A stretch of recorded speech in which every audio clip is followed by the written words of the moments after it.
answered the phone, and Brian says, "Daddy, just listen, I'm being kidnapped." And he says, "What?"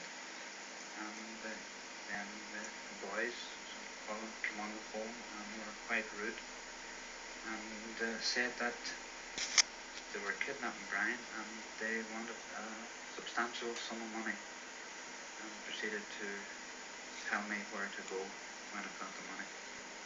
Brian was later released on payment of a substantial and still undisclosed sum of money. But the impact of the ordeal on the family has been immense, as Pat's daughter Catherine explains. I certainly would never get over it. I don't think I can ever just get rid of the anger that I feel towards the effect it has had on my family, on my brother, my sister, and my father. But to come into your home and to put you through that emotional distress that you do suffer, I can't honestly say I forgive them, or I just don't understand. INLA graffitis still mark out their territory in Republican Londonderry, but any standing the group may have had has long since been forfeited, as even their supporters admit. The record in the community is such that the name of the RSP and the INLA, the initials come to represent RSP as I robbed shops and post offices, and the INLA saying I never left anything. So the people in Derry, and I'm making their own comment on the value of the contribution being made by the RSP and the INLA.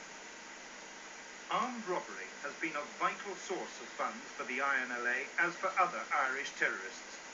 One attack alone on security vehicles netted the organisation £250,000. Some of it went to buy weapons, a legitimate use as terrorists see it, but it's established that much went into individuals' back pockets. Kevin McQuillan is close to another INLA faction. He agrees there's been corruption. There were people who were completely undesirable coming into the organisation, and because of the absence of any type of cohesive or disciplined leadership, the organisation was prey to that type of person. What sort of undesirable people? The sort of undesirable people who would use the banner of republicanism, right, to profit, to self-profit.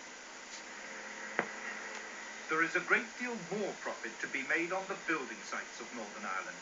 In the booming council house building, there have been rich pickings for the terrorists. Terrorist organisations have divided up the sites, but it's the INLA that has provided spectacular evidence of fraud against the taxpayer. A prosecution this year revealed that the INLA had used a company called Harrogate Building Contractors.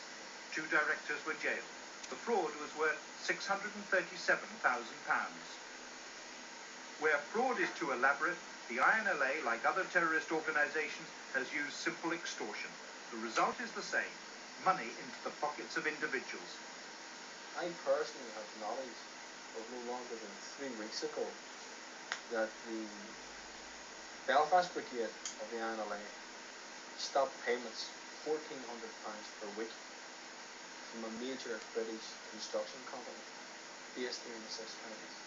These are the Stopped payments. Stopped payments. You're saying that up until a few weeks ago, money was being paid to the people who now want to disband the organisation? Up until 3 weeks ago, right, representatives of that organisation were lifting £1,400 per fortnight, £700 per week, of a major, well-known name British construction firm who are building houses here in the 6 counties.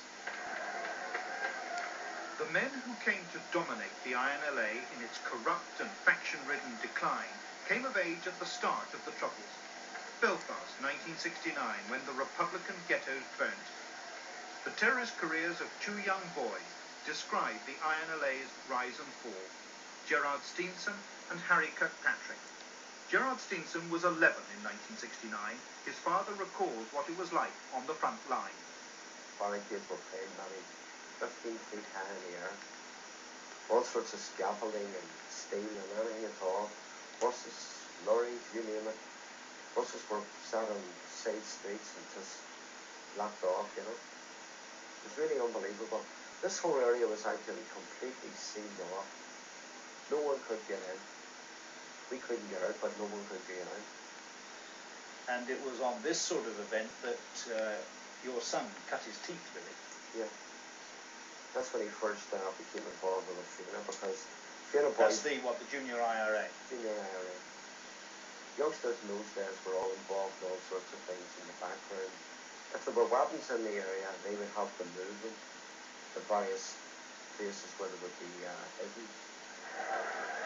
A mile away, other Roman Catholic families were being burnt out of their homes.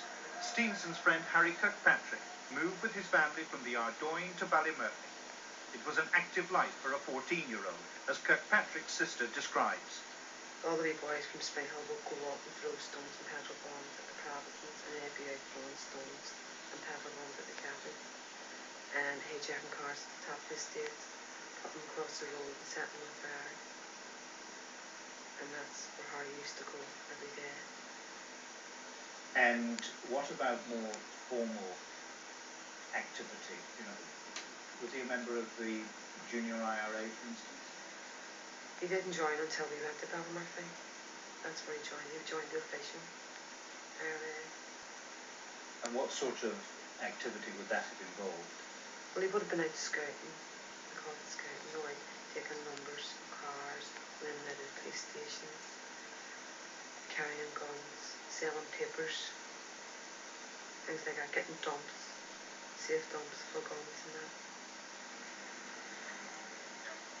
To young terrorists on the make, the enemy was the British soldier. At 15, Steenson was already in the official IRA. Kirkpatrick, 3 years older, also with the official IRA, was operating here in the Divis Flats, one of Belfast's most notorious killing grounds. When the official IRA ordered a ceasefire, Steenson and Kirkpatrick were among those who refused to stop the killing. The INLA was born of that split. Its birth was bloody. Many early casualties were inflicted on them not by the British, but by the official IRA.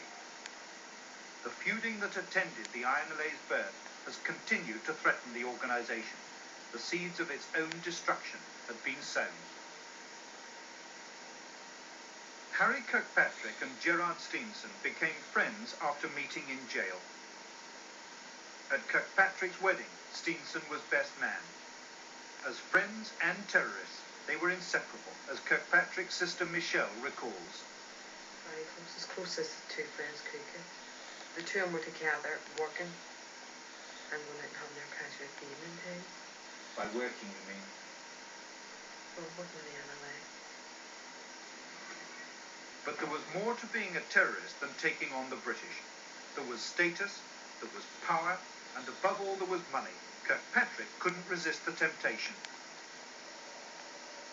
His brother-in-law, Bernard Dorian, was witness to Kirkpatrick's breaking of the terrorist code of conduct. He became involved in criminal activity, mixed with legitimate INLA business. He committed a number of homers. A number of what? Homers. These are robberies committed on behalf, in the organisation's name. The proceeds are kept by the individuals concerned. And was he doing this on a fairly regular basis? He was indeed. With what sort of income? Well, his lifestyle improved dramatically over the period of time. Things he had to show for it were, first he had a car, which was a bit of a banger. And as time went by, his cars started to get more valuable and more modern. He was able to afford clothes. Every week he seemed to be out buying different clothes. Social life improved. It was almost every night he was out drinking. British law and order take a hand. At the Castlereagh Interrogation Centre, once the subject of torture complaints, a subtler anti-terrorist tactic was being developed: the informer. Harry Kirkpatrick was to be a star supergrass.